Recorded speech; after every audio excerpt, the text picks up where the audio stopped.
It's Open House Thursday on YourView. Welcome to the show. I am Murayo Afolabi Brown. As always, I have the ladies. How you doing? Obiajilu Ugbo, importer. Why are you looking at that? Importer, exporter. How you doing? How is business? Let's talk about business. So, coaching. Slow. I will not lie. Are you for real? Yeah, it has a season. So sometimes sales are not just one here, two tomorrow, and all that. But during the peak seasons, the celebration, maybe Easter is coming now, so hopefully it will pick up at the time. I like this hair, though. Oh, thank you. Thank you so much. You know, I've been admiring it since. I just might buy it too. Are you sure you're that daring? I'll just buy this color. I'm emerging. I you never know. It's not me. I've just been admiring it. How are you doing? I'm doing great. I was really excited yesterday when some of the reviews for the care mentorship started coming in. We've just done 4 modules, and they had to write what they have learned, some of the things that they are beginning to do. A lot of them had anger issues that they are realizing that's not the way to go, emotional awareness and all that. So reading, tears just dropped down my eyes. And I know that we're not much, so I'm able to follow up on everyone, but I'm happy that it's making impacts already. I'm seeing the results already. I don't need 100 people in my class. I just want people who come in to be able to have that positive effect on their lives afterwards. And you see, there are millions of Nigerians. Trust me, there's a market. I know. You have to just be consistent over time. You know, people need help. I'm not in a hurry. People need help. And trust me, to grow over time. Fantastic. Well done. I believe. Thank you. Alaja Nima Akasha Zibiri. This Alaja, you must enter Hajj. We must do Hajj. We will escort you. But that day you are going to Hajj, we will follow you to the airport. When I'm going on the Hajj, I will announce so that yes, we'll be there to support you. Buy all the things I will Absolutely. How are you doing? I'm fine. I'm grateful to God. It was my elder sister's birthday yesterday. The Ada of the house. So the firstborn. Oluda, yes. I saw her picture. She's so beautiful. Did you post it? The most beautiful one before I took over. Oh, please. Happy birthday, sister. She's Aigbe, Miriam. She's now Miss Abdisalam Akokia, but well, okay. Happy birthday. I love you. I already sent my greetings and everything ahead. I sat down yesterday and thought of how a troublesome younger sister I was. Because I couldn't cook till I was maybe 16. Wow. Because she held the house down. They had to find a way to force me into the kitchen. So I'm grateful to her. I'm grateful for her mentorship. Leadership. Yes, modeling nature. She looks really modelly. Giving person. I can see from she's never tired of giving and always complaining that she has not given enough. I mean that I cannot match it. I'll just be there with good conscience, minding my business. That's fantastic. So my daughter came to me and said, Mommy, her shoes are tight. These are shoes I bought in September. These kids are They've never finished 1 year. I was now thinking, do I force her to manage it to the end of the term? It's really hurting, but can I just cut it a bit and let her? I don't know. I'm just thinking of get her shoes now. I just thought that, man, I can't be buying shoes every year now. No, you can't be. You will be buying shoes. I bought it in September. I'm waiting for the next September to buy another pair. No, these kids are growing and you're feeding them well, so they need to grow. I'm like, honey, Mariah, after the show, go and get shoes for your girl. You don't want your girl to learn from Gufran what to do. You know, Gufran wants her shoes changed per term. So what she does is, there's a way she peels off the leather, pushes her toes, and I'll just see the toes.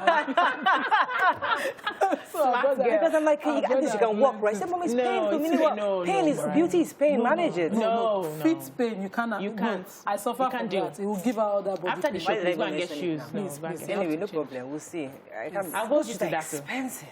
Don't worry. Go and get shoes. Don't worry. Let's go on a break. Second term, last year. We'll not take that third term. It's part term. We'll be right back.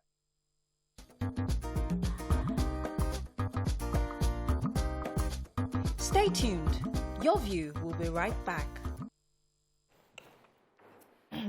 Okay, we're going to start with the nation. El Rufai, 19 APC governors endorsed Buni's removal.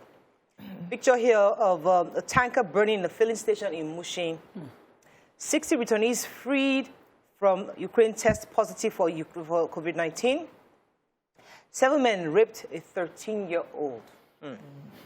Air Peace, Max Air, United others form alliance. Many killed in bandits' attack on Deputy Governor's convoy. Senate refuses to amend Electoral Act. Abba Kyari's extradition suit for hearing March 23rd. Okay, which story?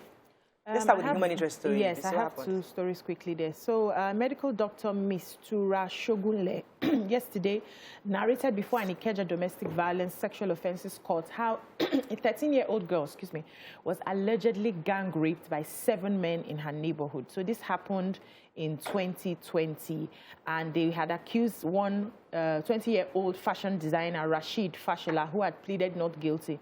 So according to the father, while they were taking testimonies in the court, he said he sent the daughter out on an errand to buy something, and then she came back late and complained. So I think two other guys brought her back, and they checked her and realized that she had been raped by these number of men. So she was taken to the hospital and she was checked. According to the doctor who checked her, said they didn't notice any form of struggle or bruises. She was quite calm while the check was going on, but they saw bruises in her vagina, which showed that something had happened. But they also mentioned that probably they didn't bring her the day it happened, so they don't know if she had taken her bath because they didn't see a semen. So the case is still in court, and hopefully this poor girl will get justice. How they succeed with that. And also, let me quickly mention that, you know, we've been talking about these rape issues. We're not praying that it happens, but when this sort of thing happens, the person doesn't need to take a bath. Don't clean. The way you are, just go to the hospital to go to the hospital or go to the primary healthcare centers within your local government. You get a rape kit for free. Swap, and that's all before you clean. So I think every parent should identify the primary health centers within their neighborhood and let everybody know. You know, just make it public knowledge. Another story in Nation. The deputy governor of Niger State was almost killed by bandits, and he, on the instructions of the governor, according to the Nation, was responding to a killing that happened. Bandits had attacked a village. I'm trying to get the name of the village, and killed 68 vigilance group members and other civilians who, you know, they attacked in that village, in Kanya village in Niger State. So he went there himself and his members of his staff to commiserate with the people of that locality on the killing that had happened. But unfortunately, then drove into another attack by these bandits, and they shot at him until a military group responded. He had gone to that place with the commanding officer of Zuru Army Barracks to console family members. But even with the presence of military, these dead-daring bandits attacked the convoy of the deputy governor, and shot at him to the point he was only able to escape. They also killed people on that entourage with him. So this is becoming something else. Every life is important, every Nigerian life. Audacity. To have the audacity to someone who has protection, convoy. You are ready to match them weapon for weapon. Yes, so maybe we are not using the right force to face these people anymore. I was going to take the story of the 6 Nigerian airlines have formed a strategic alliance. It's called an operational alliance. It's called the Spring Alliance. What that means is that these 6 airlines, I mean, the Air Peace, Asman Air, United Nigerian Airlines, Arik Air, Aero Contractors, and Max Air have come together to have the Spring Alliance. What that means is that if you have a delay problem with one airline, you can actually be transferred to another airline. That's a fantastic thing for them. And see, when we had a presidential aspirant come recently who said that when he was talking to businessmen, he said, what do you want us from government if I become president? And they said, just leave us, let us do business. You see, if you allow private sector to run the way, this kind of alliances, suggestions, solutions will be developed because they're saying we can support each other where we're having scarcity right now. People are having delayed because we don't have enough fuel. Let us help passengers. So this will be beneficial. So our passengers protect them whenever they have a problem with one airline and respond to support. So they are thinking of their customers, not their pockets. How to satisfy their customers. Fantastic. And there was also something they mentioned. They said they are open to other African airlines joining. So this started in Nigeria, but other African countries who are interested can come in. So that this is going to make our journey seamless if you're traveling and there's an issue with government an airline. has no business doing business. Just leave it for private sector and they'll come up with great ideas. Solutions. Any other thing? The Nigerian Center for Disease Control, NCDC, reported that 60 Nigerians evacuated from Ukraine tested positive for the COVID-19. 24 hours after we had received the lowest figure since 2020 that COVID-19 started, we now recorded 118 COVID-19 infections, and 60 out of them the people who just came from Ukraine. But they didn't tell us what they are doing with them, if some of them are going to be isolated, how serious it is. We don't know all of those details. Okay, moving on quickly now to The Punch. Buni's lawyers, rebels, colluded to procure judgment-stopping convention, says El Rufai. Petrol tanker explodes, Lagos filling station burnt, many buildings and people homeless. Mob lynches suspected Ondo motorcycle thief, police arrest 4. 9 killed, many injured in Edo Ogun road crushes. Bamishe reps ask FG to investigate murder, decry female killings. Airfare hike looms over aviation fuel price. Marketers predict 700 naira per litre. And NBA Lambas Umahi sacked governor hires 18 sons to battle appeal. Okay, which story are we taking? Major headline. Major headline, okay, go ahead. Okay, so yesterday, in what can only be called a betrayal or a conspiracy, the chairperson of the APC was removed and issues were brought to the front burner. The governor of Kaduna State shed light on all the issues. So according to them, the convention of the APC has continued to be postponed, and they found out a grand conspiracy within the party. The lawyers of somebody had gotten an injunction to stop the party from carrying out certain functions within the state, within their party. And the chairman and his lawyers went to court. They did not vacate that injunction, rather they agreed and submitted to the injunction. And they did not bring that matter before the National Working Committee, other members of the committee who could also decide on the matter. They kept it mum. So what he said was like they are planning that all their candidates they will do the election just before the deadline of INEC. They will run their party primaries just before the deadline of INEC, and then fall into that situation they had in Zamfara State where their parties are not clearly picked, and then we lose out at the courts. The planning. So, you know, this has already, of course, provoked 19 governors of the APC to be against the chairman, and they have supported the new chairperson, who is the governor of Niger State, to take over the chairperson of the party for now. And the secretary under the Memala Buni Zone Committee is saying, Alayo, the governor of Kaduna State is bad-mouthing his boss because his boss is not in the country, that, you know, he's surprised and he has a lot of defense. But he was also, I think he should be answering why there's a court injunction that would affect, go to the, you know, the root of their winning elections, and that injunction is still in court till now. Okay. There was this a tanker that exploded at Mobile filling station in Idioro, Mushin area of Lagos. Idioro. Mushin area of Lagos. So that's your area, right? Well, they said the fire started about 1 p.m. The tanker was laden with 33,000 liters of petrol, was discharging its content at the filling station when it caught fire. So and then I think it affected about 3 buildings, damaging millions of naira and many people homeless. So some residents, especially one of them who was complaining that he was going out and he just all of a sudden saw fire, and all his credentials, the mother is a caterer, all their equipment, everything that they have is gone. They don't have, in fact, the only thing he has is just the outfit that he was wearing. And he kept complaining and saying that they have been reporting the matter because that petrol tanker that caught fire had been packed for over 24 hours. So if he had come to, you know, discharge petrol, why did he have to wait for that long? That they've been complaining about that filling station for a very, very long time, and now this is happening. So really sad really story. sad. And I just hope that they're able to. I was going to take the story, but let me just quickly go on a break. When we come back, we'll continue with the review. Stay with us. We'll be right back.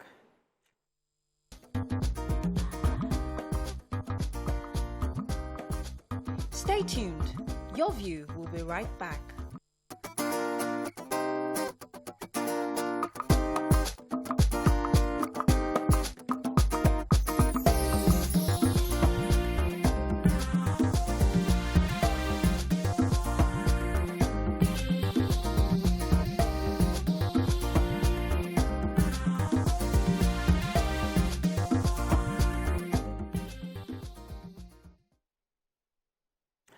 Thanks for staying with us. We're still reviewing Punch.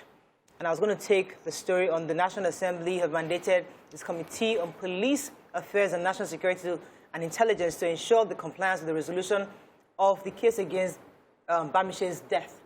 One of the lawmakers, Minority Leader Ndudi Illuminator, presented a resolution saying that the rampant cases of violence, incident rape, and ritual killing of our women folk, a call for urgent intervention. So according to her, this case is rising cases of violence against women has caused criminally minded persons in various parts of the country to cause this crime against these women. It says that the trend is alarming, worrisome, and therefore need for urgent reaction, and they need the House to ensure that investigation is thoroughly carried out. Now, the worry is that there are various conspiracy theories coming up from different angles, and it's important that we stay focused on the matter. As we have said before, let the police investigate. Let us see what's going to happen. And the governor of Lagos has reiterated that they will leave no stone unturned to ensure that this girl gets justice. So I know it's easy for us to get emotional because everybody's pain and angry. Yes. But in our pain and anger, we must exercise restraint. Very, very important, so that more of these doesn't deteriorate into something worse than where we have right now. In case of exercising restraint, so the Ondo State Police Command on Wednesday said it arrested 4 persons for allegedly killing a suspected motorcycle thief in Ondo town. So what happened was the gang of thieves came to steal motorcycle, and they were able to be chased. They were chased away. I think one of them was caught by the youths and taken to the police station. Then after a while, one of the people that were chased away came back to look for his other gang members. The youths were upset, and then they burnt him to death. But the police has, waded into the matter. They've arrested 4 suspects, saying that jungle justice is no longer allowed. If you catch any thief, take them to the police station. Let the law take its course. Okay, moving on to Daily Sun. Electoral Act Senate rejects Buhari's amendment request. Court fixes March 23rd to hear FG's request to extradite Abba Kyari. Why National Assembly rejected gender bill, says Ikwenife. Strike. ASU yet to meet government's demand, says federal government. Buni Edodehen to resign as APC acting chair and secretary. 708,000 enrolled for the 2022 UTME. More lawyers fault court as Umahi deputy others appeal judgment. Okay, which stories are we taking? Major headline. So the Senate yesterday, the president had sent back the electoral amended one for the Senate to debate Section 84 and amend again. This is so that they can allow appointees of the appointees of elected officers. That's the president, governors, and all of the all elected office holders, appointees, which under that section would have to resign before they can contest for any office. And, he sent it back asking the Senate to look at it again and see how they can amend that or, give room for his appointees to be able to contest the primaries of the APC. According to the Punch, they took the officers that they're suspecting who have interest in contesting, the Minister for Justice, Malami, Minister for Transport, Amechi, the Minister for Labour, and all of those people. And they say the Senate then debated. Enyinaya Abaribe, who is the Senate minority leader, was saying, this is not democratic. In every democracy in the world, if you had to go for an office, you would have to resign your appointment to be able to contest for an elected office.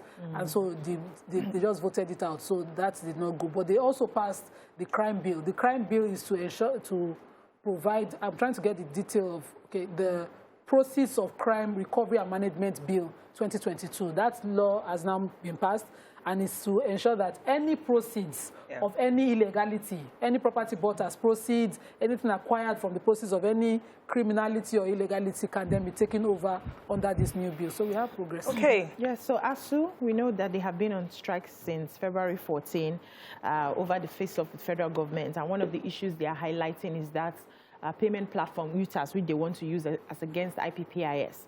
Now, the federal government is saying that it's waiting for ASU to return the UTAS for another round of testing. So they brought the first one and they've tested it. They said it did not meet up to the criteria.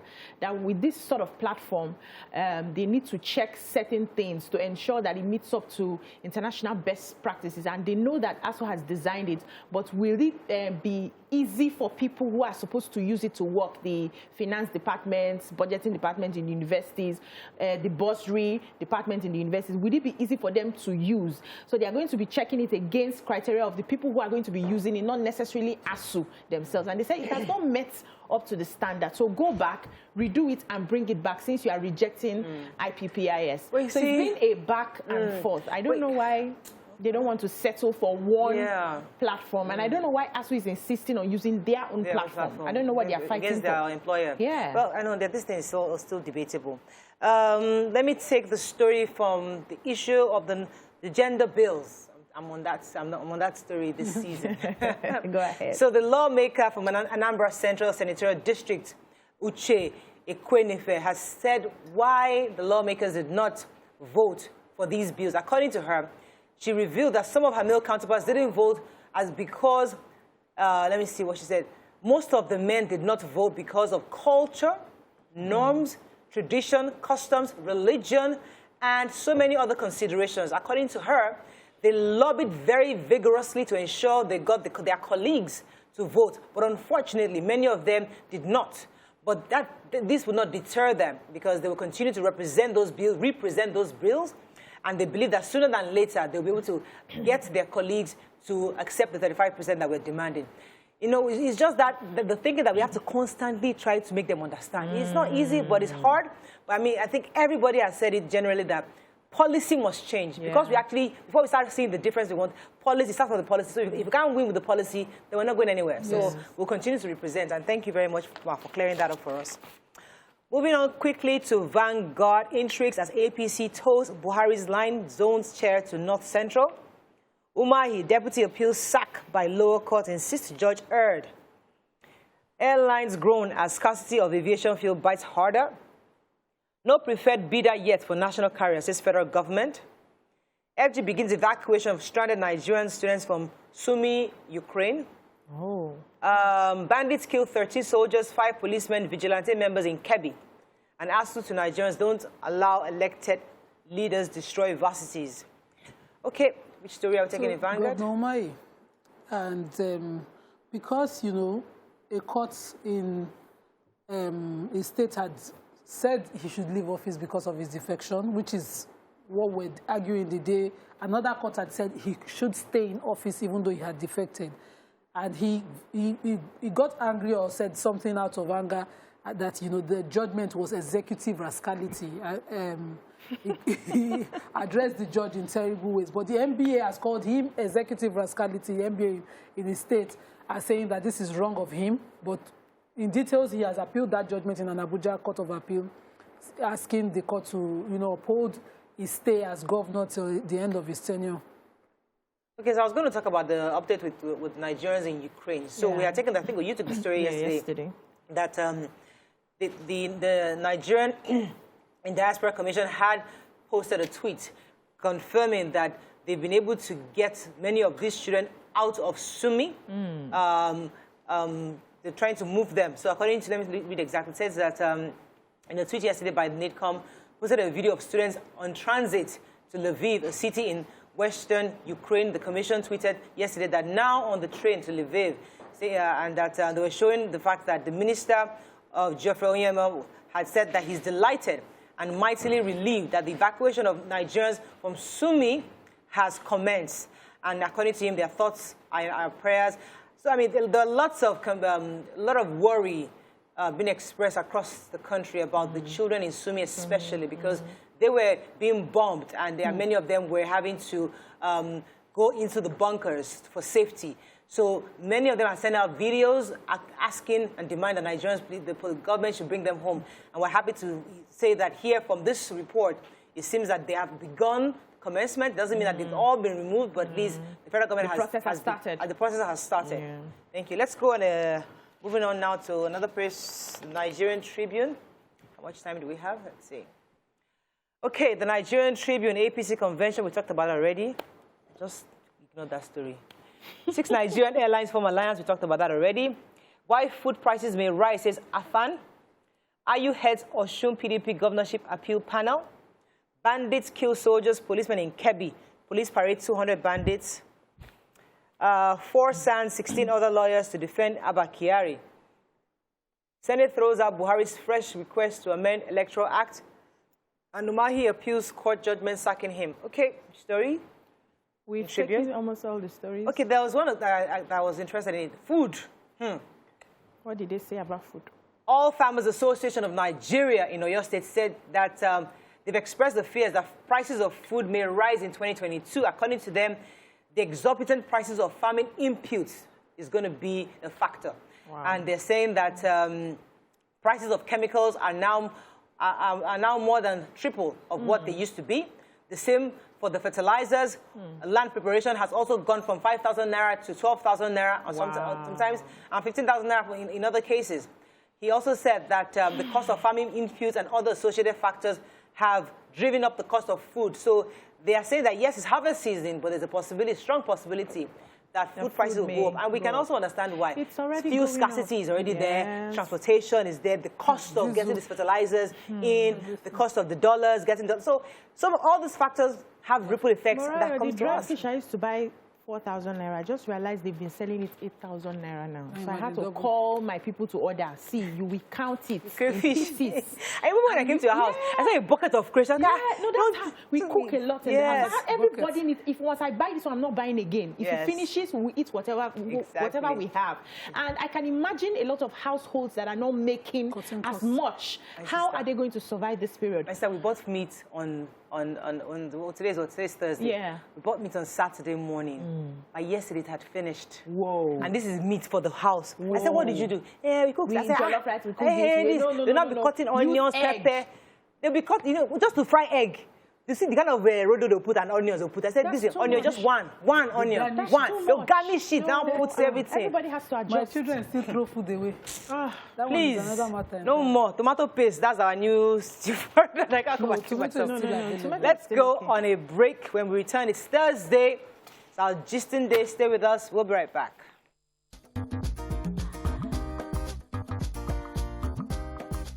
Stay tuned. Your View will be right back.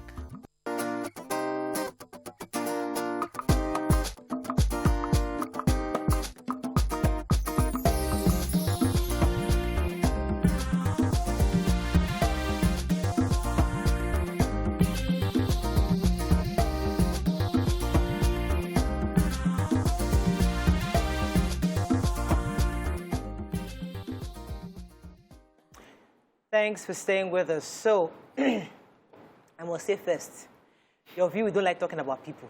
That's the truth, but because life happens to everybody. Yes, and we are not saints on this table. And we're all women. Life happens to anybody. Anything can happen to you.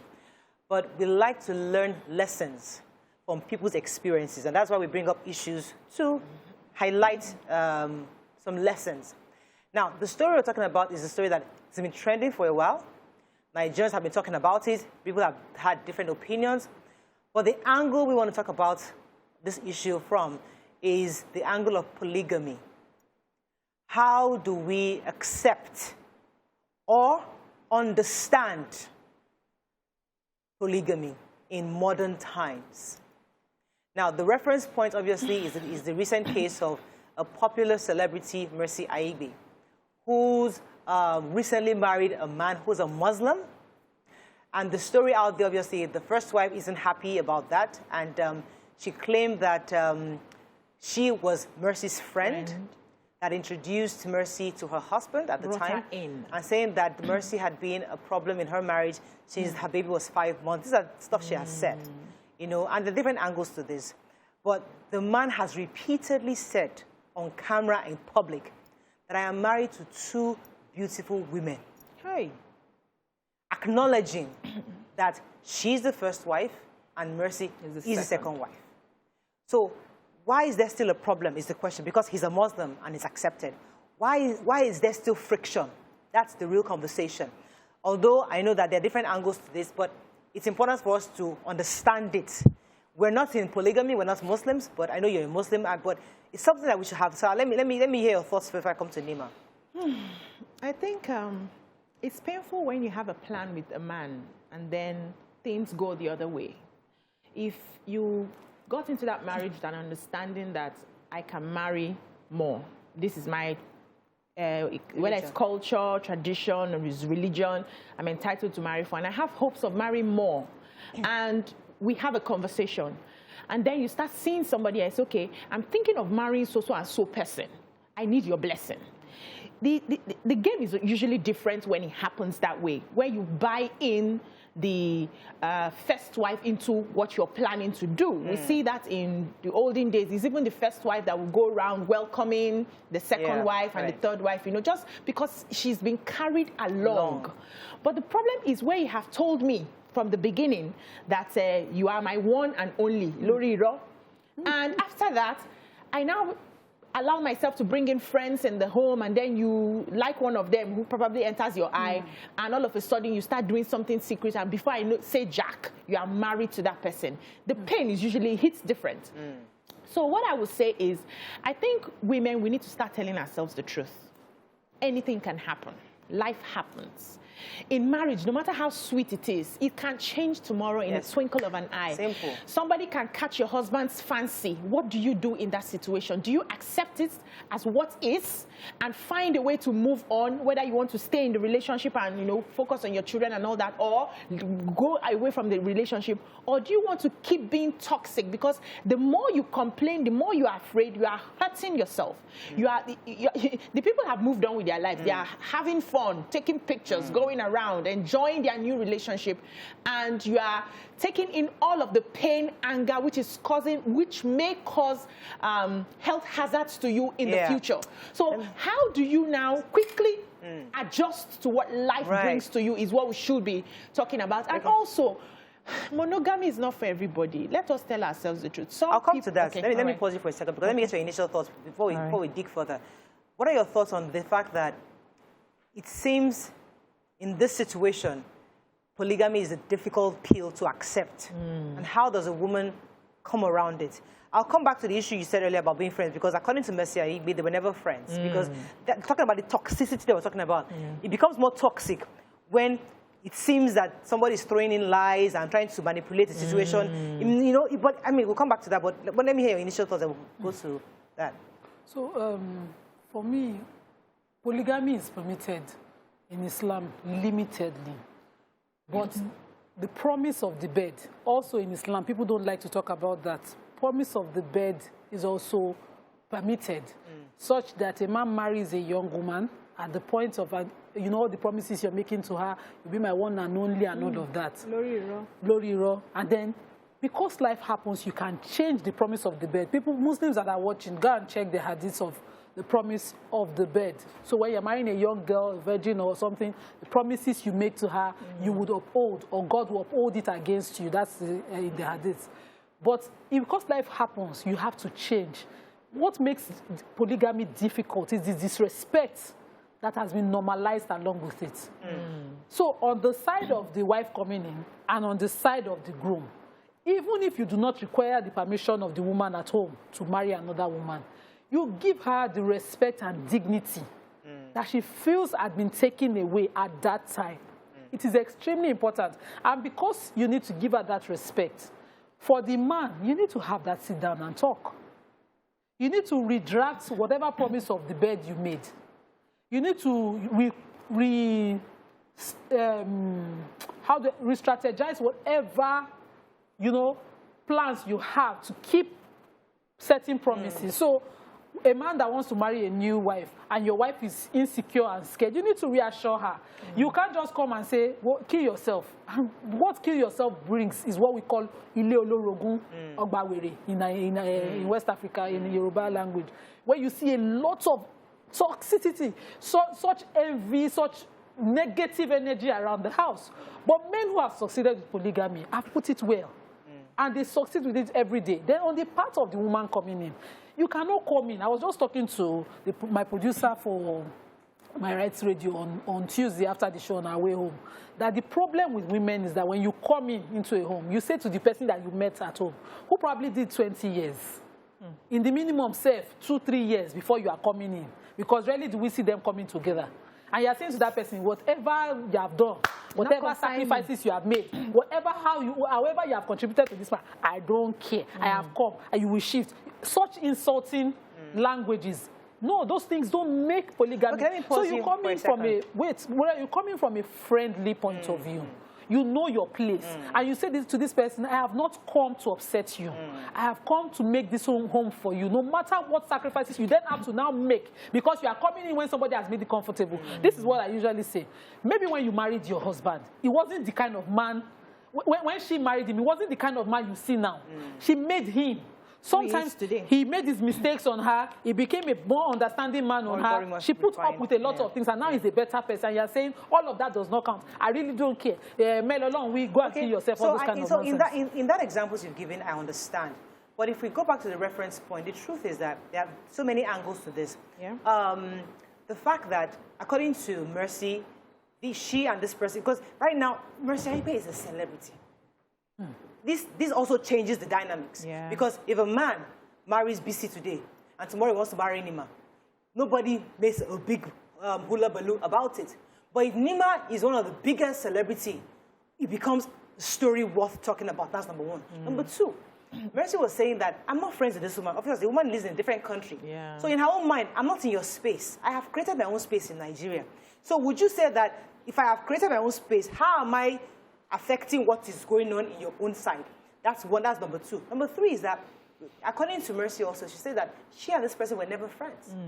Because that's a he say, she said thing. But because the lady was saying something that Mercy has been a problem in their marriage since 5 months, alleging that her husband was probably cheating with Mercy on her. Yeah. Mercy was saying that that's also very false, because according to Mercy Aigbe, she said that the birthday that you said that it was me that invited you to that, Funsha was saying that she invited Mercy to the birthday party. That's not true. There was Aigbe pictures that invited her to the birthday. That's the celebrant, Adekasi's brother. You know, there's a lot of back and forth. Yeah. So the reason why I'm bringing up this angle is that when the first wife seemingly wants to be toxic, even though the man has respectfully carried his second wife to a different country, she's not in your face, why is it still hard for you to move on? So who determines the respect? You on the outside, or the person who's at the receiving end?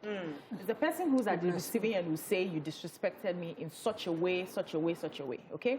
So I know that when things like this happen, sometimes our perceptions are, will I use the word whacked in such a way that the way things happen, we no longer see it as it is. We are now, we've been clouded with emotions, and things can change. You may not be able to say exactly at what point this happened. So let me give you a scenario here. I remember when I was in the university and somebody had a babe that I did not know. I didn't know. I now started the relationship. In the middle of the relationship, I now realized that somebody was there before. But my Indaboski nature, we were there.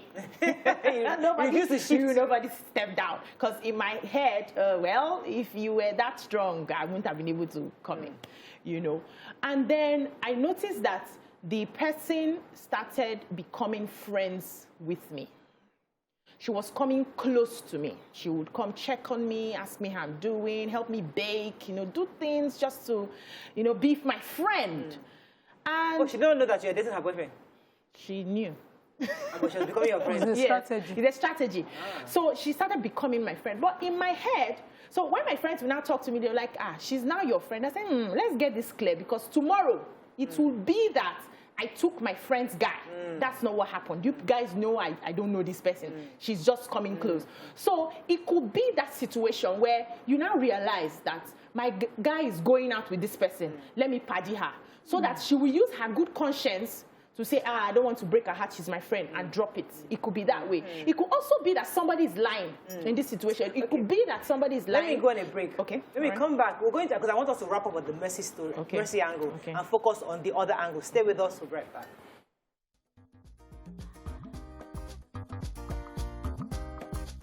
Stay tuned.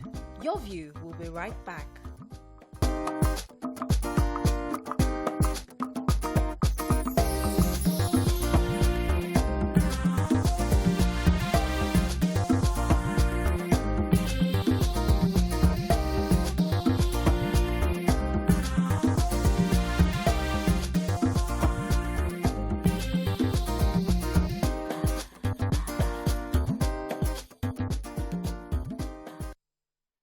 Thanks for staying with us. So we're still discussing the situation with the Mercy Aigbe story and then linking it up with polygamy.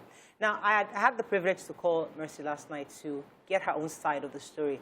And one of her concerns was the fact that this person has said that she was a problem in her marriage when her own child was 5 months. According to her, Her child, by God's grace, will be 12 years this year. The birthday party that this girl allegedly invited her for happened 9 years ago. That her child was 3 years old. There was a problem in your marriage from 5 months. Why would you invite me as your friend to a party, your husband's party? That doesn't make any sense. That she was never friends with this woman. That Aigbe Pictures or so, who was Daddy Cass's younger brother, was one that invited her, as well as other people in the industry. So the reason why I'm bringing up this angle is that there seemed to be a lot of he said, she said, you're lying, it's not true, this is what happened, that's not what happened, that is going on. To smoothen out the polygamous structure, how do we ensure that coming in is smoother and where the person in front, no matter what happens, now this is whereby they're taking your husband, this is whereby you are in a different country, I'm in a different country, and things have happened in the past, but I must accept that you are now the new wife. Hey. How is that possible? I mean, so we're trying to really make sense of this. You and I are not in a polygamous marriage, so we don't understand it. But as you said, life happens to any one of us. Life happens, yeah. Tomorrow, Mr. Brown can say, well, Mariah, I'm done, and I can walk out. Yeah. I must just accept, life has happened to me. I carry my children and move. No, you can stay. You can stay. I can even stay. Yeah. I say, okay, auntie, take that room. We are staying. So life happens. We can all make different choices. But we're saying that where she said, you're lying, how do we smoothen it out where everybody accepts their own region and everybody's happy? Their own territory. Their own territory and accept and move on. So in this case, there was a photo shoot. There was a lot of pomp and pageantry around Messi. Because she's a celebrity. Wait. A celebrity. If it was somebody else, so they will not do photo shoot. No, now. You see, on her part, there was no caution. On Mercy's part? Yes, there was no caution. And even, what's his name, the man Adekas, there was no caution. They didn't care how that woman was feeling. And none of them, I can say it categorically here because the woman has come out over and over to talk, checked on that woman's feelings. They said it didn't matter. But you know, what would have been nice? What if there was an issue between Adekas and the first wife, where they had separated? What if that indeed they were separated for years? Countries. Of course, and they've had several years of separation. If that is a possibility. If you ask a man who is marrying a new wife today, you and your wife, you say that one, hey, what I put up with. Her head used to bend like this when she's sleeping. In fact, if she's cooking, they will always make it ocean inside the soup. If he starts, he won't stop with the faults that he will count. Yeah, true. But a man in love will tell you that I married an angel. Yeah. So, yes, issues must have come up. Absolutely. If you didn't want to continue with the marriage, it would have been more honorable. But because he's a Muslim. Wait now, I'm not saying he's not. But because you're saying you're a Muslim and you're insisting both marriages sustain, there's more you have to do. Not for just her sake, for the sake of the children. Yes. Sometimes children inherit the polygamy fight on behalf of their mothers. Before. Let's even assume the woman was peaceful. One of the daughters would just say, hey, is he in this world that this woman is dishing my mother this insult? So because there are so many dynamics that you're going to be facing, somebody has to be the bigger person. I would have expected. All right, let me take this call. Let me pause you for a second. Good morning, Timmy. Are you there? Good morning. You're live. Go ahead, please. Yes, ma'am.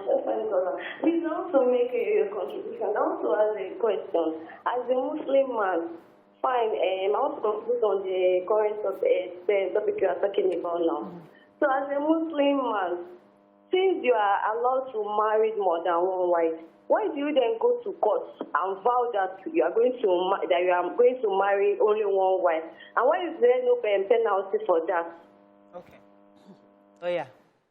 There is penalty for two marriages under our law. It's called bigamy, but there are no precedents. So we're waiting to see.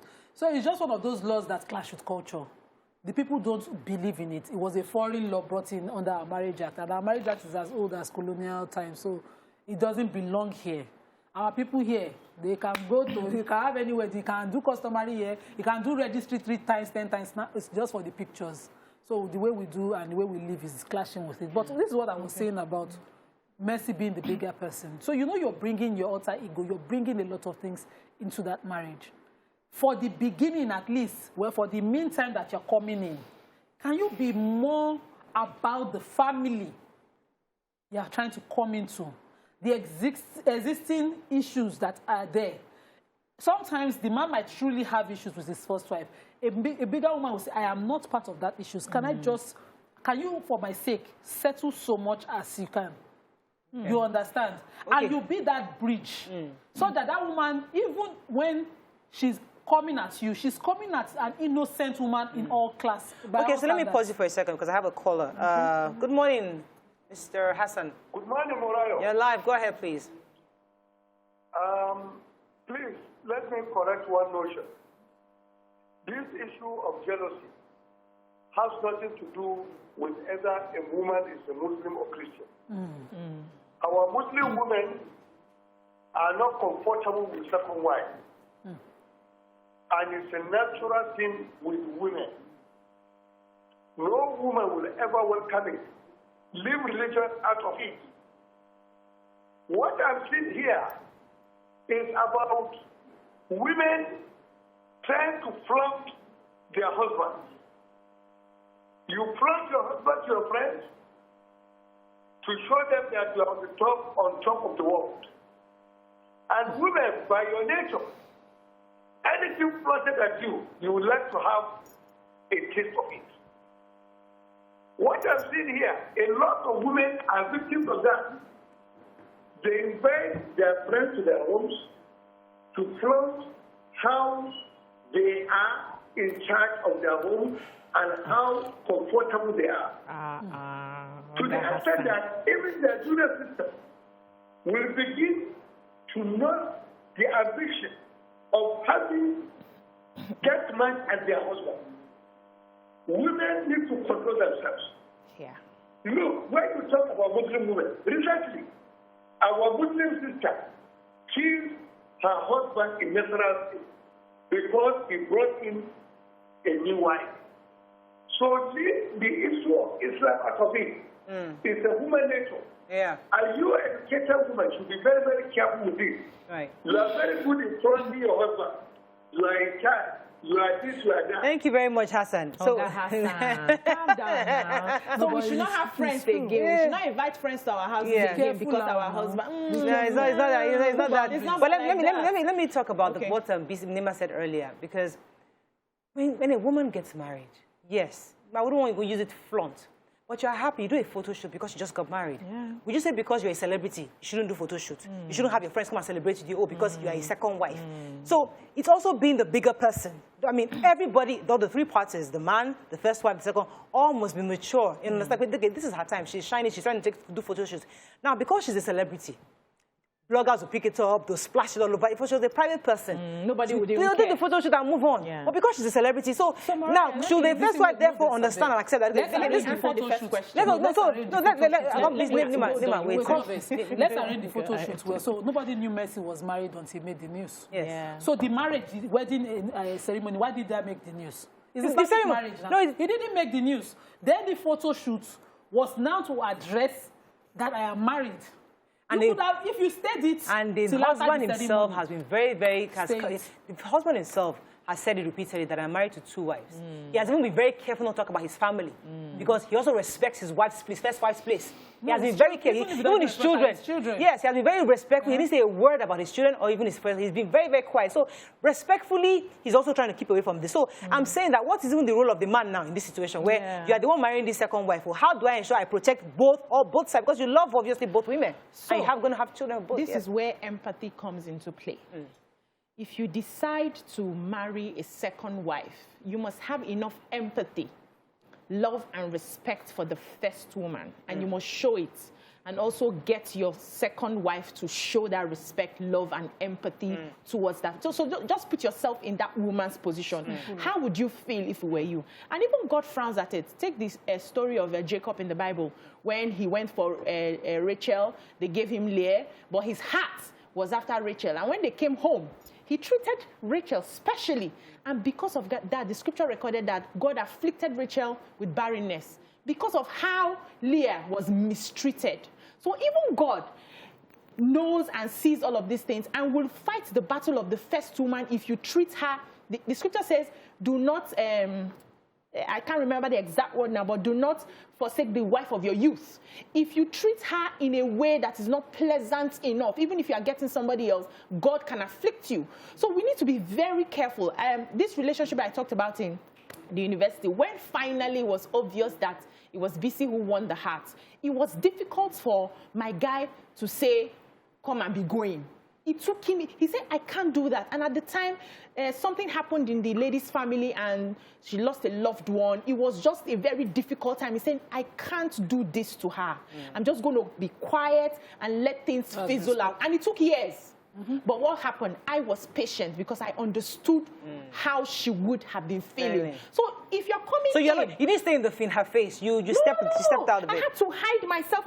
In fact, she didn't even know that we're still on till it was traditional marriage. She didn't know. For years, she didn't know. Let me pause you. I'll come back to that story. Let me take this. Josephine, are you there? Yes, Mariah. Good morning. You're live. Oh, Josephine. How are you doing? Good. How are you, Nema? How are you, PC? Yes. God bless you. Yes, go ahead. This issue, Mariah, this issue is so touching. This issue is so touching. I feel for the wife. Because according to the story, this man is not anywhere. This woman made the man who he is. Really? And I didn't hear that part. According to the story, the woman is a career woman. The man wanted the wife to relocate to Nigeria. She said she cannot. I heard that part. And I'm also worried why men are so carried away. This Mercy has been married to different men. Hi. Why won't you keep your own because of flashy things? Tomorrow, it will clear your eye because Mercy will still continue because this is her character. This is not her first marriage. This is not her second marriage. Josephine, let me pause you for a second. Josephine, let me pause you for a second. We all know that Mercy's previous marriage was, the domestic violence was a major part of it. There was a time she was beaten up black and blue. So we know the story. So that we never stop. We don't know the cause, and there can't be a cause. Why would you beat a woman? But the point is that there are reasons why a woman leaves a marriage. And that's not even on trial right now. But the fact that Adekaz himself, according to the story, he was also an established man. He's a marketer, so he has money. It wasn't as if he was a poor man from anywhere, but he's also a man in his own right. Drag a poor man like this now. Why are you talking like this? Exactly. So Josephine, just to make sure that you have the right story, but go ahead. I'm sorry. Just hold on. Hello? Yes, I can hear you. Yes. Yes. Do you know being a Muslim should not be the yardstick of getting many wives? Did you care to make peace with your wife to know if she will accept it?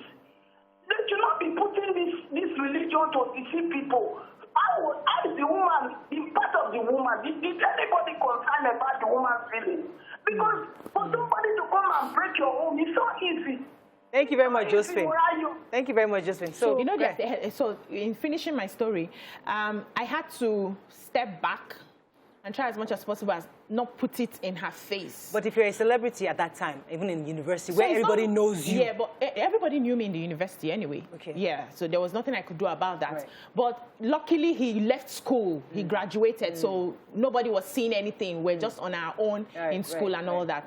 And he was able to phase it out gradually, and it took years. And it took patience on my part because I understood, and I was trying to put myself in her shoe. How would I feel if this sort of thing happens to me till everything finally died? So what I'm trying to say in essence is we need to pay attention to, if you're getting married as a single girl, there's nobody, you still pay attention to the family you're coming into. You're sensitive to how they will accept you, how they will like you. When you're not coming to a home that's already done, whether or not they have issues, your job there is to come as a peacemaker. You should be the person bringing peace. You should be the person appealing on behalf of the other woman. Oh, really? Don't, if he's saying that I'm not going to take care of her anymore, I'm not sending her money, you are the one that, no, you can't do that. I'm a woman too. Please, give her her due. Please, respect her. Please, do this one. And trust me, that woman will come around later. See, there's something called senior in these arrangements. And you must understand, I had a classmate while I was in university, who found a big man. And, she said, because Islam is for, and the man was a Muslim. And the senior wife is more old enough to birth her. And then when she came in, she got a house. So it became the talk of school. She got a house, she got cars. Car. Everything was just driver bringing her to class. All of us there doing neck like this. So when she had the baby, we now went to the house. We saw the structure. There was no disrespecting. In fact, according to the story, the first wife toiled in the early years of their marriage to make that marriage, to make that man the billionaire that married her. And so he knew her place. At that naming, she came to the house. Everybody, including my friend, was crawling like a lizard to show respect. Yes, all of us will stand up. We go and crawl like lizards to show respect. I know Mercy. If you leave Mercy as a celebrity, she puts Mercy as a celebrity in front of this marriage, she should not say she's in a polygamy. She should just accept that she's the only wife. She has divorced the man. She's ready for a polygamous arrangement. She will do it right. She will do it right. Who is doing it right? Mercy should do it right. She will do it right. And will be the example because she's the one that brought this in outside. People marry every day, 2 wives, 3 wives. It doesn't make headlines. But she's the one who brought this family and their private lives here. Outside. But so bloggers, she must do much more. What role do bloggers play in this? Because bloggers are the one that brought that. They are the one that item. Now she unfortunately full show whatever it is. I did not know her until this. It was story item Mercy that brought her out. Mercy needs to do more. To keep the privacy of this home much more than answering, we're not friends, so I'm Sabi. You see, that's the lamest thing. That's a petty answer. No, I don't know. Responding to what bloggers are saying. I have to wrap up on this. There's class in discretion. I like there's class in your silence. Even when the news is flying around, it is not that by force, today, now. You must respond. Since this matter broke, every time the team break, you see Mercy's version. Why do you need to tell that version? Why not prove that version to your other side? So that the woman, whenever she's talking, say me, they should go and learn from Kwanwan.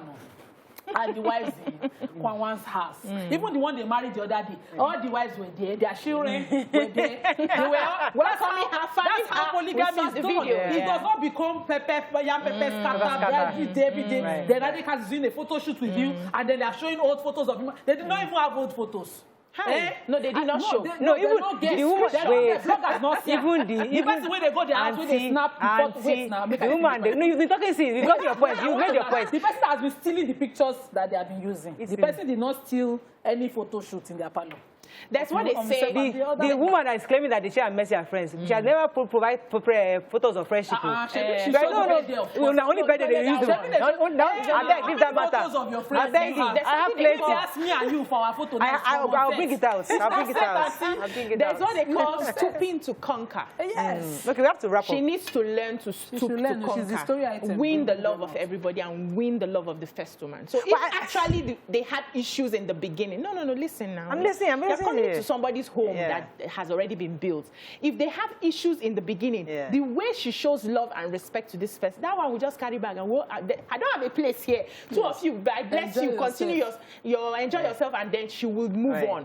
But if it becomes like, I'm the better person, I'm the more popular person, I'm the superior person, it will be causing more hurt to this first woman in question, and she will be laying curses everywhere up and down. It's just anyway, I have to wrap up. I think the truth is that there are always different sides of history, and I think putting myself in the heart of Funsho, the first wife, I can understand she'll be upset. Nobody would like the fact that my husband, who I loved and I started with somebody else. Of course, that's a pain that we all have to, that I can understand.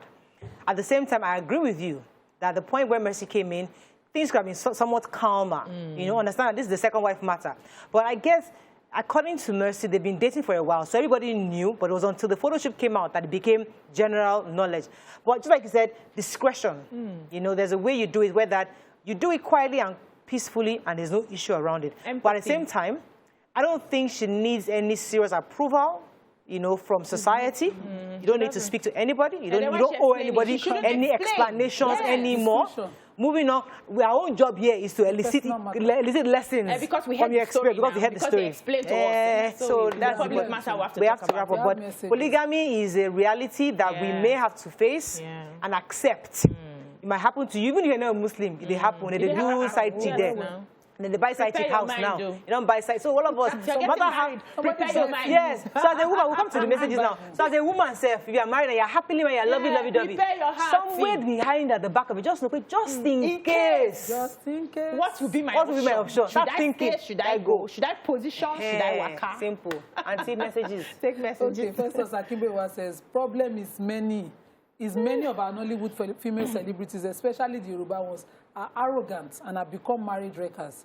The first wife has every right to be bitter, especially when it appears the new wife is deliberately provoking her. Somebody is blessing BC for quoting the Bible to support polygamy. Dolani Robert says, fair women, mummies of the Nollywood, showing us examples these few years.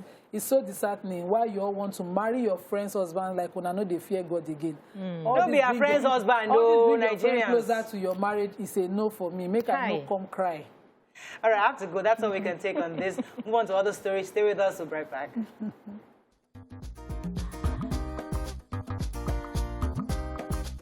Stay tuned. Your View will be right back.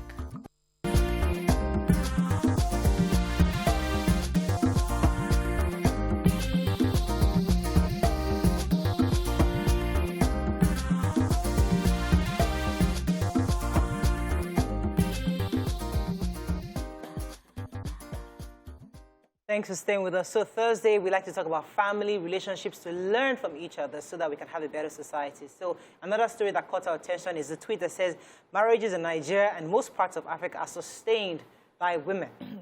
You can argue this with your village deity. Women in general put up with a lot of XXX just to make their marriages work. Now, linking this to the issue of polygamy, that because you want to save the marriage, your children, you have to be the one to make the sacrifices. Some are saying, is it time we allow, we should switch it, where men are the ones making the sacrifices. What are your thoughts on this? How are women indeed the ones sustaining marriages in today's times? In today's time or yesterday's time? Sometime immemorial. That's yes. I think for me, women have been the ones sustaining marriages because the society has made it that it's the woman that builds the home.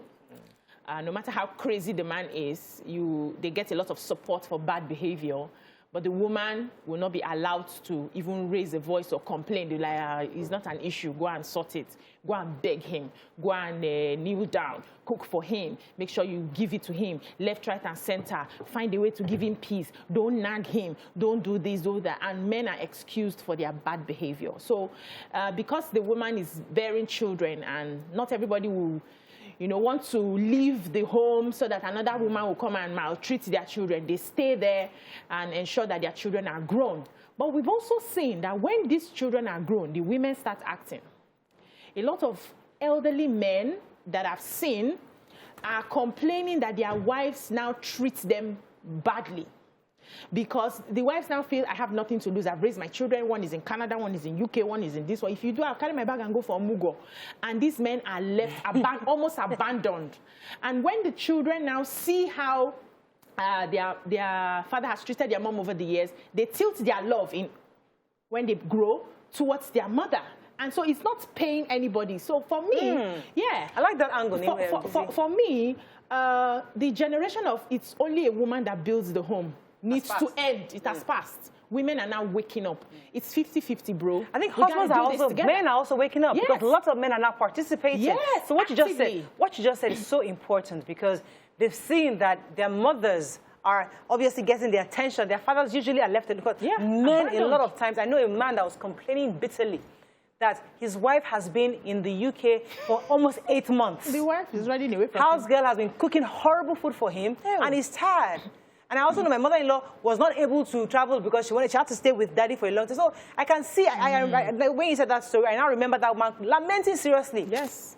And then, but when you talk to the children will not say, it's my mom that did everything. Exactly. It's mommy I know. It's so mommy I think mommy that. this active participation of men today is welcome and is important for us to continue to harp on it so that more men can take responsibility today. In those days, when mothers married, they knew the roles they were marrying into. If you like love, you were marrying to come and home make, nurse, groom, and all of that. In fact, they had classes. That's true. So you prepare the young girl. As a small young girl, you'll be told every day, is this how you be delaying when you're in the kitchen? You go marry, as in, that was there. Unfortunately, our own generation after our own, because even our own, we got the training. The generation after our own are still falling in love, but the men are finding housewives and nurses and housemates. And so there's a clash. The women are now wondering, how do I get on with this? And so we see the level of divorces. It seems like women don't understand what is happening. women make home, women, women sustain marriages. All those roles are overwhelming for this generation of women because the same generation of women were told career, successful, you have to go-getters, work, and you all have to of make that. money. And so the place of compromising, making home is confusing, largely for this generation of women. They don't know where to start. Yes, they don't know where to start. They are falling in love and looking for life partners. That means you're bringing your 50 and bringing my 50 will make 100. Yeah. Both parties are members of the home. We're bringing in everything. We're doing everything. And some girls, I was talking to a young girl yesterday, and she said, he spends money for me, but he's too demanding. When I now asked her, what do you spend for him? She said, Shebi, I used to go there sometimes if he wants to. I said, okay, sex is what you give. As in, you don't have money to give. It's something. When I will ask the guy, the house was always dirty.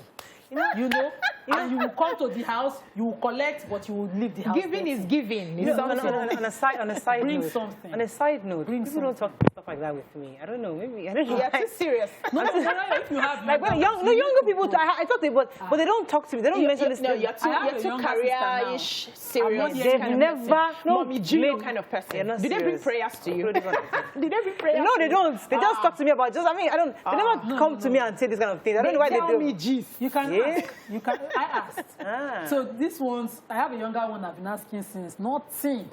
This one is secretive. how do you ask that kind of question to a young person around you? Because I'm not asking. Okay, imagine. So how would you ask? In 2020 towards 21, I had a girl I was sponsoring in school, and I forgot to ask. And suddenly, as in pregnancy just bites you like mosquito. Jesus. I didn't even know she had a relationship. The one in my house, I have never bro. in my life had a conversation with her on relationships, who she's dating, where You she's know going. why? I just think that I just assume she's Right. career driven, she's focused, and I just move on. You know why that girl's pregnancy shocked me? I counted her last period. We saw it together. I bought the pass. That's as in, if you live in my house, I want to know your cycle. for real? I don't want I problems. guess I need to pay attention. Mariah, you more. have daughters. Girls grow. I have two girls. Yes, you need to start practicing. So start by asking them. Yes, just you can with even- your- But you see, okay, let me. Start I there. think also because I lived with my brother, and nobody ever asked me that. I grew up alone. I was responsible. Nobody ever really asked me those kind of intimate questions because once you're 18 in America, you're an adult. So you're treated as an adult. Although that thing affected me because when I got into a car accident, I've shared this before, and I got $100,000 as a compensation. I used the money and I lost the money. And that's why in the stock market, some clown was my banker at the time, and he took out all the money. I lost exactly over $40,000 in the American stock market because my brothers looked at me as an adult. You could handle They didn't want to ask me questions. Okay, how are you spending it? What happened to the money? They didn't ask me one word till it went out to $2,000. I said, what happened? So I lost that continuous interrogation. So when I have someone living in my house, I always assume that you're an adult. In this do what place, you got to we do. ask you till you're 30. As long as you're under my roof. In fact, when I was married, I'm still taking care of you. Mrs. Grillo I did will not ask you, permit who me. trusted you today? Are you Do you for have anybody real? you're liking? And they'll tell Somebody you? like, yes, who we gist. See, So if- I've if you started go- practicing if you with my go- daughter as well. She's going to be 13 next month. We talk, how was school today, what happened. She'll tell me, this person was looking at me. I just told him I have to focus. My mommy says we have to focus on education first. And in my head, I'm like, okay, I hope she's listening to all the things I'm trying my best. But we have that conversation. So if any name pops up like a James or a John, and the father's like, who is? I already know. No. Okay. Let me take this call for Adeoti and I'll come back to you, Nima.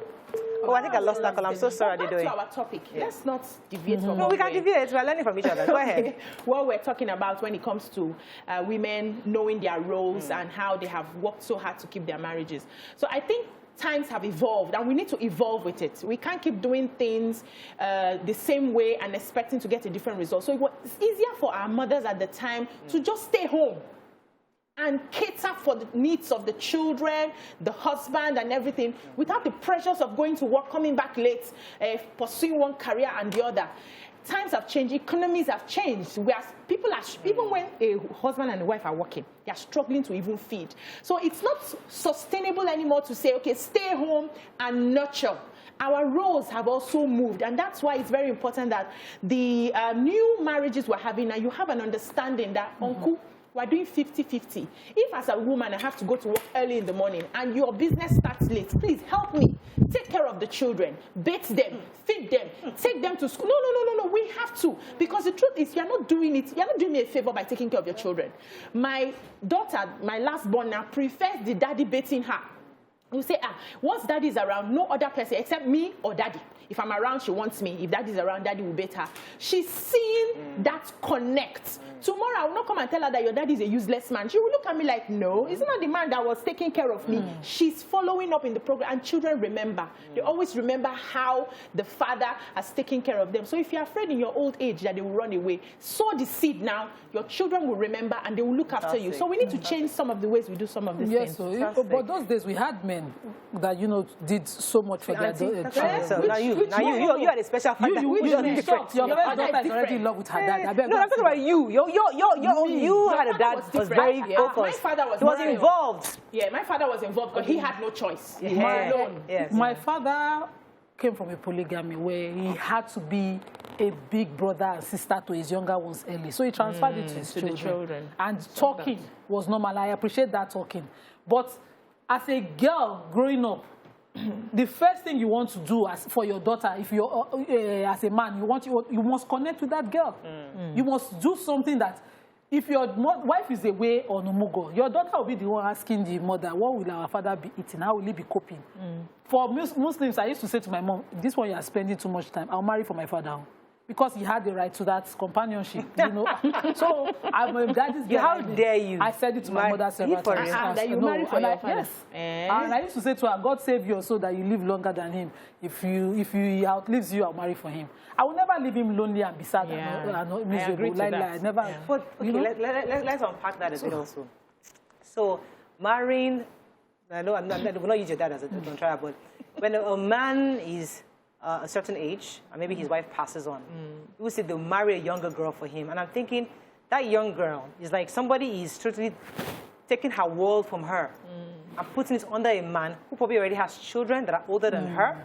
And this lady is now forced into, and I'm linking this story now, I'm packing the other story, because you took me there with your example.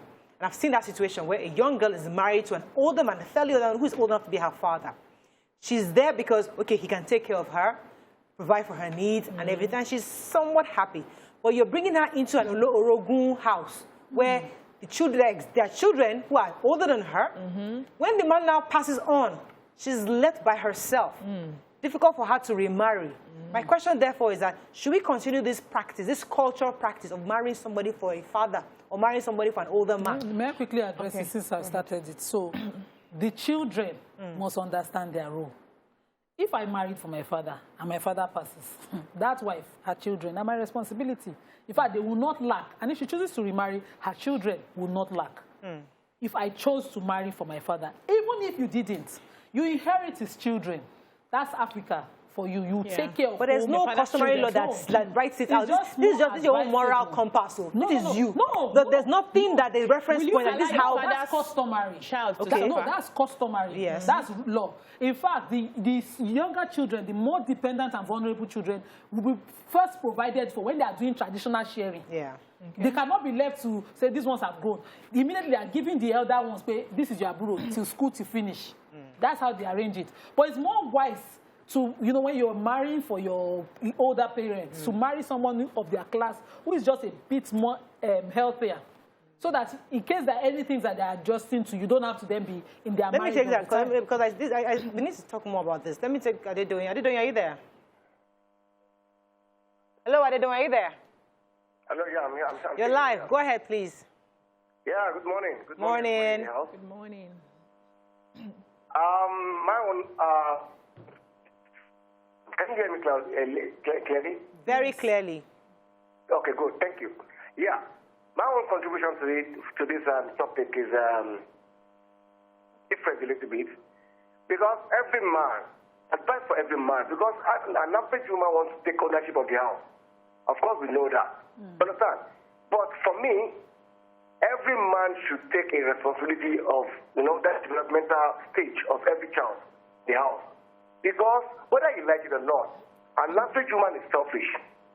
By the time you have kids are actually grown, you understand? You travel, you go and see them, go and do go and what have you. Regardless of what happened, you left the man, you understand, in the house.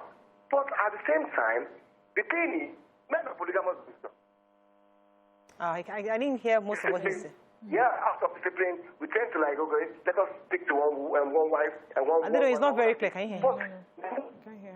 It's not very clear. I don't. When women leave for Mugo, they should not forget that they left a man at home. This idea of, he's 50 or something is not balanced.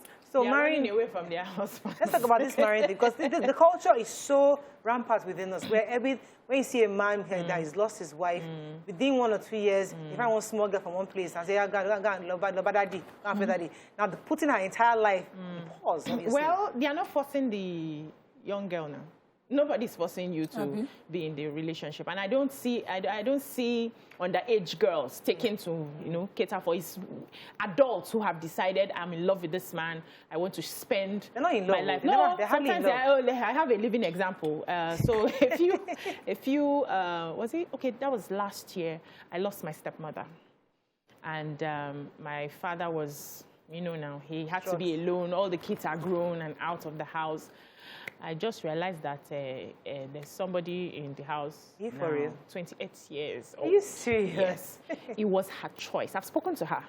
And what will I do? I will support her because in my head, I need somebody to look after my father. He's in his early 70s, I think 72. That was last week. And he needs somebody to talk to. He needs somebody to gist with. We can't be on the phone all the time. I have my own home. I'm living in Lagos. He's all the way in Delta State.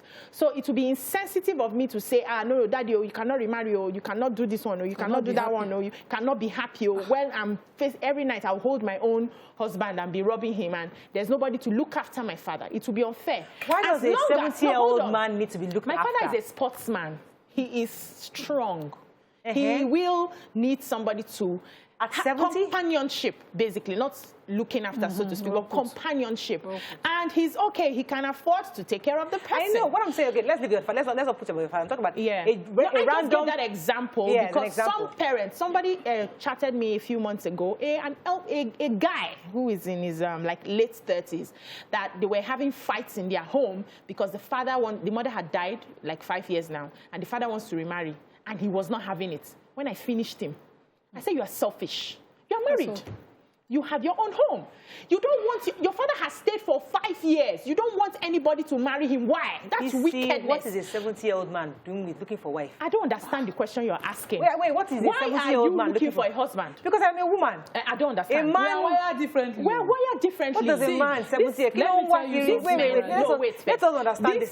Break it down. See, you see a responsible marriage. Now. Which one is responsible? What are responsible men who, at the age of 70, all you're doing is going to go and see your grandchildren, your children around. Travel, travel around the world. They travel with girlfriends. Do you know they travel with girlfriends? My grandfather was betting children at over 100 years. You see what you're saying? See, men are men. If I use that saying these men are men, we should stop these men are men. So they should stay celibate. So what is food for the woman might not be food for the man. I'm using my grandfather's template. If his son has lived as long as he lives, he will never lack a companion. Yeah, they need it. They need that companionship. Yeah. You see that rub my back, help me to massage the lower back, that back You side. come back, you have somebody to talk to. That. That the wife is not willing to do it again. She wants to face a move. Guys, she should permit him. They need that.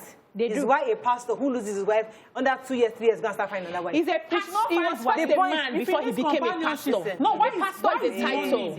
Why is money the punishment? Bite me now. Wait, calm down. Yes, we will beat you up. Why is grieving supposed to be doubled by loneliness? I don't get it. I'll take this call, then I'll come back to you.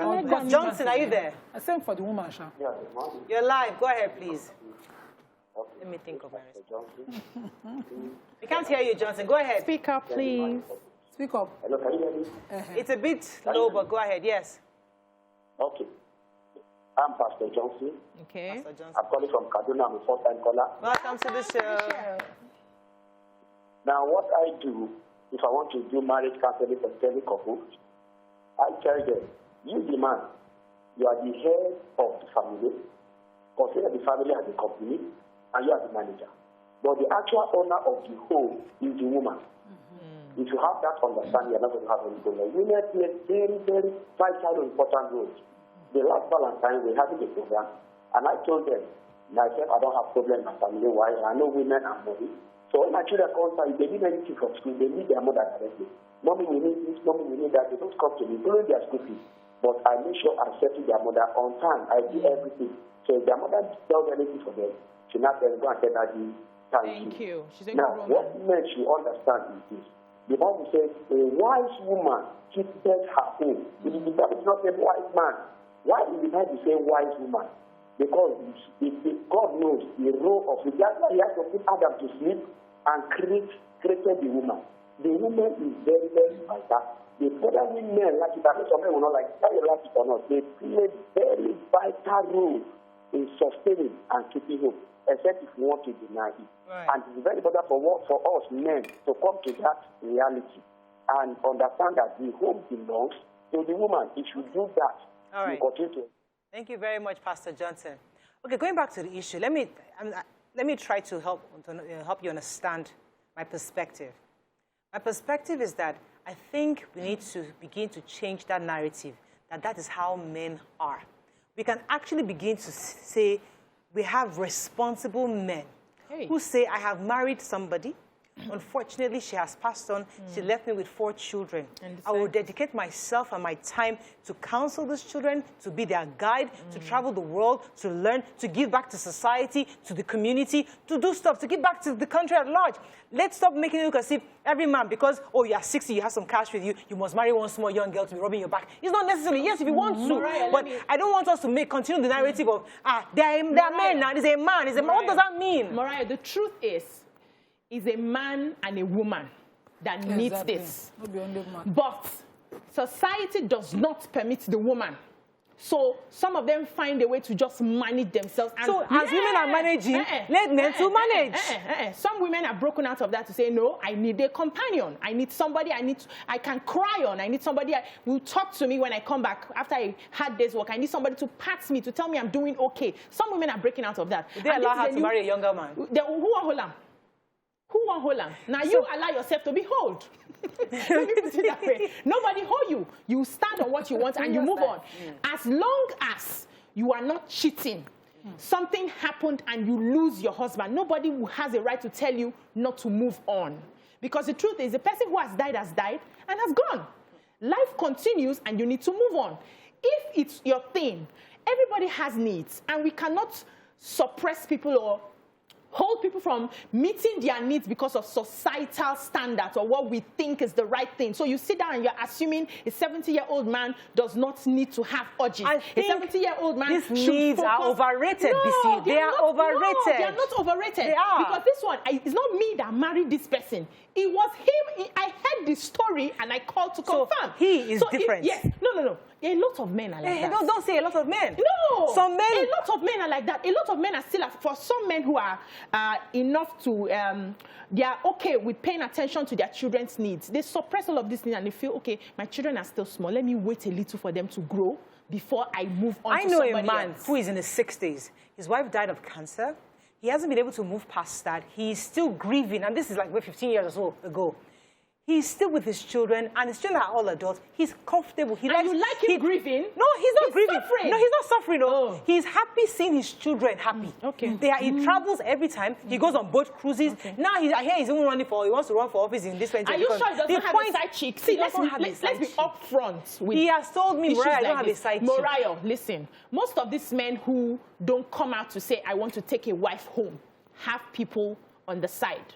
And that's even worse. So bring somebody, let us know this person. This is the person I want to stay with after this one has gone. You've not understood me. It's better. You have not understood me. Let me make this point. Hey. So there are men who make that sacrifice. Just exactly. As do. One of them is a friend of the house. This lady with the vehicle inspection office. She even brought her father when we used to have the live audience. He came, and she told me later that that's my father. He spent over 10 years without a wife to raise his children. So men also make this sacrifice. Yeah. But that does not mean that is why I'm saying, wait. The point I'm therefore making, that all the men not all men are like that. There are some men that choose to sacrifice. So it's their choice of sacrifice. No. The majority. But I'm not going to generalize. The majority. Out of that one, since that, how many examples do I have? One, sorry. No, but we know that we cannot say grieving is living. It's not Most living, of them, no. some of them make these decisions grieving. Some of them make the decisions like that man. He said his fear was, which woman would help me with these children and will not further harm them since they've already lost a mother. So these decisions are tough at the time you are making them. If God blesses you with the choice of a person who comes in and decided to give you that support. We have a celebrity now who recently got engaged, and she just inherited four children. Yeah. She's blessed because she knows she's coming in. She's a friend of the house. She's coming in.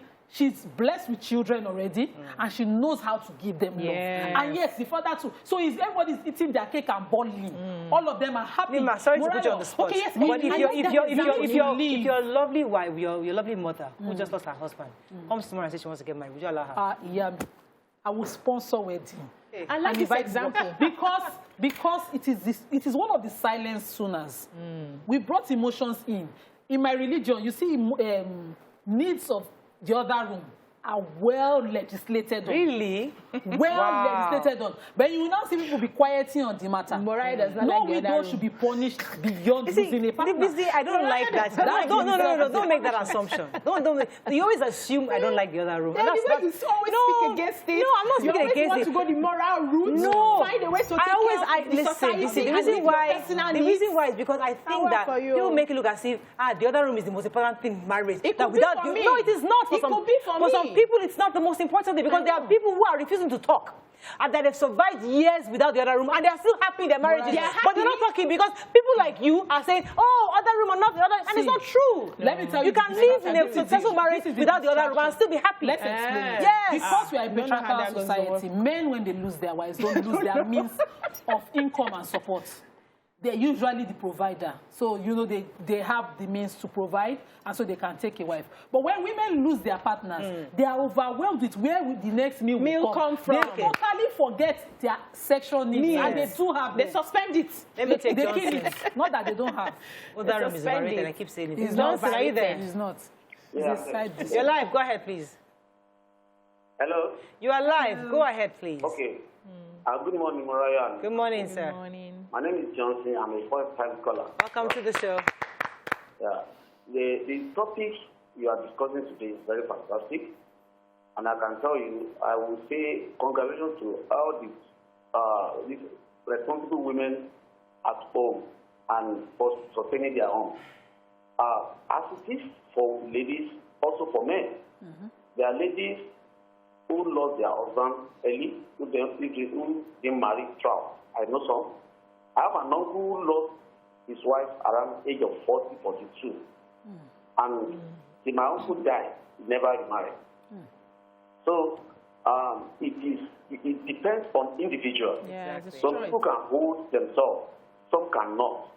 And I will not blame anybody who say, okay, instead of me messing up around, let me get married. Yes. So I think that's my question. Thank you very much, Johnson. Thank you. So that was Johnson just helped me to formulate what I was trying to say. Like, I don't want to generalize. It's a choice, but I don't want the narrative that, oh, he's a man, I must find. No, let us not assume that any man that is single cannot hold himself. There are men that can hold themselves. We're not finding for them, but if they want to find for themselves, we'll give our blessings. If you want to find, no problem. Yes, if you decide to find for yourself, I'll give my blessing. But I like that example she gave.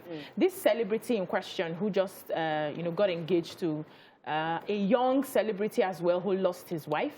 I think he's in his early 40s, and he has 4 children.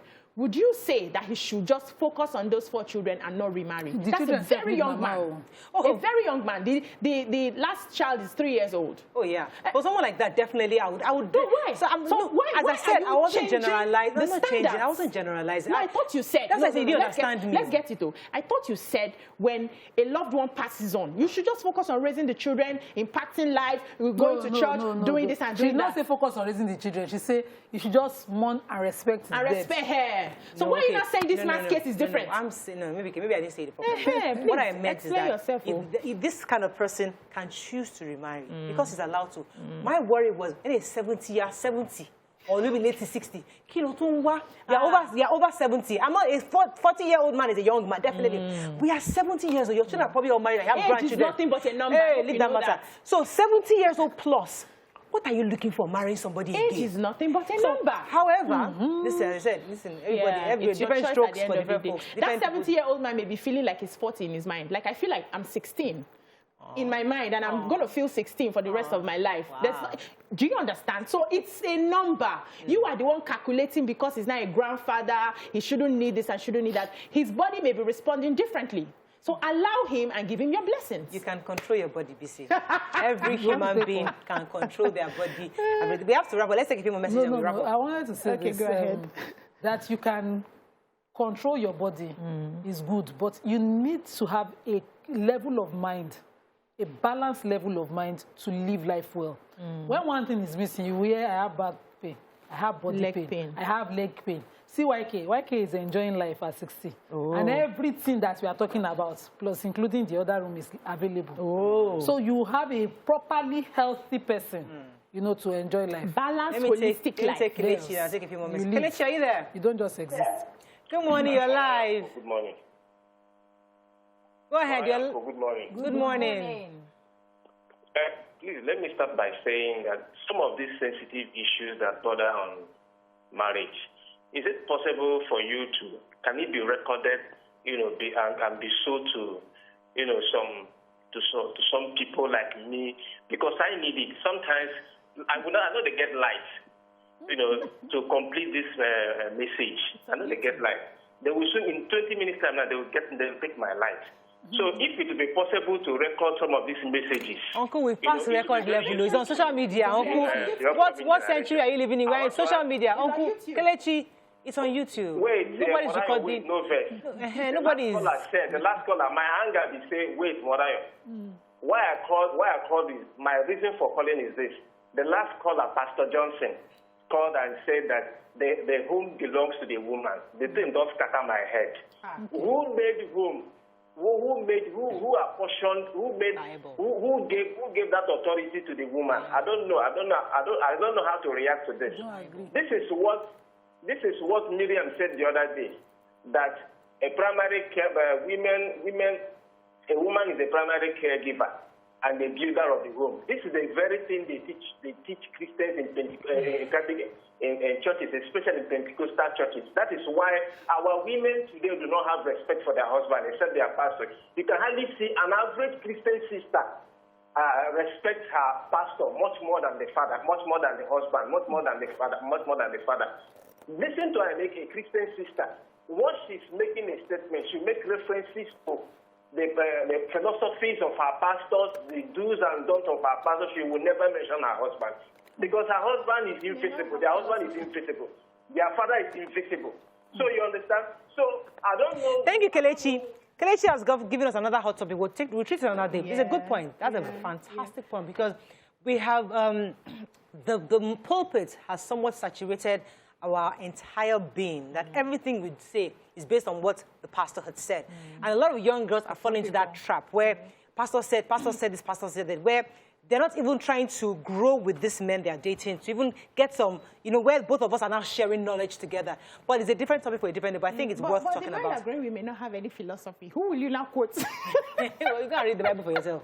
But anyway, we have to wrap up. Any other messages? Okay, yeah, there are lots of messages here. The other room rights are well stipulated in Islam. We don't shy from important talks. Nora to says...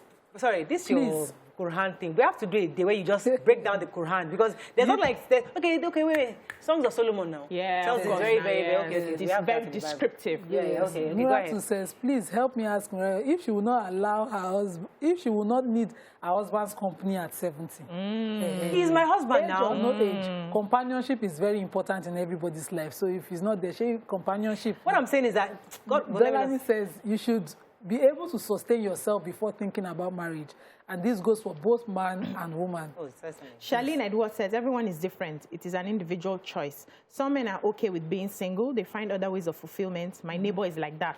Osahan Frank says, sex is very important in marriage. Osimo Sundolapo says, Mariah, you have to be realistic. Supposing your father is still alive while mom had gone to be with the Lord, are you saying you or your siblings will always find time to be with him as companions? Niger Maidno says, the other room is so important important. In fact, it is responsible for a lot of divorces. Let me answer that question. If my father were alive today, let me tell you what his routine would be. He'll be going to Yoruba tennis club every time, hanging out with the boys, coming home, that your watching fine father. Yes, my correct father. My fine down. Your father is Leave her. No, tell her. No, leave that going to tennis He will club. travel, come out, travel to see his children, see his grandchildren. You see, I'm not saying a single man who lost a widower, right, shouldn't be married. That's not what I'm just saying. pegging the age. I'm saying that when an old man in his 70s or late 60s lose a wife, the respectful thing for you to just focus on your children. Because your wife, the woman counterpart, will do exactly the same. Let me share with And let you us not an elderly assume. colleague in this profession of law that I practice, whose wife passed, and how he's doing it. So he's going to see his grandchildren whenever he's going. He now has a side chick. Not side chick, the other woman of his closer to his age. They go together to see his children who are spread everywhere in the world. And I love seeing his status just to enjoy the view. They brought cruise together and sometimes with the entire children. And he still meets his children and knows them. That's nice. In the house. It's a nice story. But the children ensured that while they are growing with their husbands, that their father does not die early. Yes, of depression as well. Of loneliness. Good point. I like that story. You know, you find a nice woman. Me, I have no issues. You find a woman your level. I find one small girl. Well, small girl be your spec. They call these people zaddies. It's the small girls that are after, they want them. Some women love elderly men. They love, that's their choice. They love elderly men, so you can't stop them. That's who they Even some daddy love younger girls. But you know, you see, Father in heaven, waiting. Hey, I'm just an old man. See, Mariah, calm down. When the man now finally passes, the children now brings a sort of punishment on the girl. That's a different topic. But your as a young girl, love life. Your father's enjoyment. The man's chest will be very grey. Except they're not trained on the chest will be very grey. Yeah, have you seen my father? Oh, they will be grey. No, there's no grey anything. Oh, your father doesn't have grey. Does he? He's bloke. I know he was like, my dad had let me take this call. Let me take this call. No, I can't even picture where all the grey hair will be. All the various areas the grey hair will be. Even young people have grey hairs. Now, don't you have grey hairs? I have grey hairs. Not that kind of grey hair for old men. Good morning, Dominic. Are you there? I've never thought about it. You're live. Go ahead, please. I'm your first time caller. Welcome to the show. I don't know why. Sorry, you. Hello. Is the computer is speaking your call? Go ahead. Okay, I want to be a little bit different. Okay. You see, man and religion has compounded the problem of marriage in our lives. Why we need to be very discreetful in this dealing. When you look at Islam says you can marry more than one wife if you can treat them equally. And I and you know that we can't treat women equally from different homes. So we Islam need to look at this. This problem will not arise in the first place if everything... Mr. Dominic, let me poke your argument a bit. I've spoken to some women who say that if they were practicing polyandry, they have the capacity to love their men equally. Some women, I've been in the room where women have discussed that if they allow me, polyandry is legal. An option. I can marry BC, and I know I love you. And I can marry Nima, and I keep you. And I will love you equally, and I'll treat you equally. So they have argued that it's possible to love more than one wife equally. So in Islam, the issue is, can you do justice between all four of them? Fairness and justice is not about emotions. It's not love. What is in your heart cannot be legislated and controlled. So you cannot determine the level of love just as you can amongst your children. But you must not be unfair in your provisions. To anyone. So one cannot be saying, he said that, you know when I married you, you did not go to school, so you'll be my backyard wife. And then one person is in the front yard. All such evil treatment that goes to the heart of hurting the other person and eliciting negativity that brings all this olorogun kind of life of things. No. It's what should be worked forbidden in Islam. And even God said to punish for it. Somebody just sent me a message, and I have to, let me see if I can take this message. It said, according to Muhammad, Allah said, marry 4 wives with a condition. Okay, I think it's the same thing that this man just said. Okay, let me just move on. You can treat. Okay, we have to run. I think that's all we can take on today's show. Any final comments that's really important? BC, you have anything there? They say zaddies are the daddies of all daddies. by Oladidi. I don't know what that means. Andre Stratham says, not true, not in today's world. I know people who are 70 and very fit. It shows that Nigeria has been left behind. Mima says, my parents got divorced. Dad married a 21-year-old girl at 71. What? 10 years after my mom's divorce. 10 years after my mom's divorce. So after he had divorced the mother 10 years, he married. So someone came to marry my mom, but we, our children, refused to support because we were young. We were young now, and we regret it. Oh. What is this 71-year-old man? Stop saying this. Seeing a 21-year-old man. Love. No. That's saying that. Love. No. That is Stop saying that. That is that's somebody's not love. attacking you on That's Twitter. not love. So says, Morella seems to know more about 70-year-old men and what they want. Come and explain. Come and explain what you mean.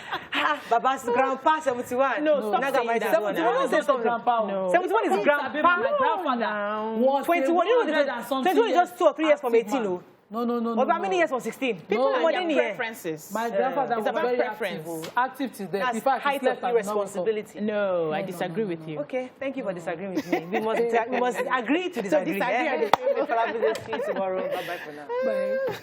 Bye.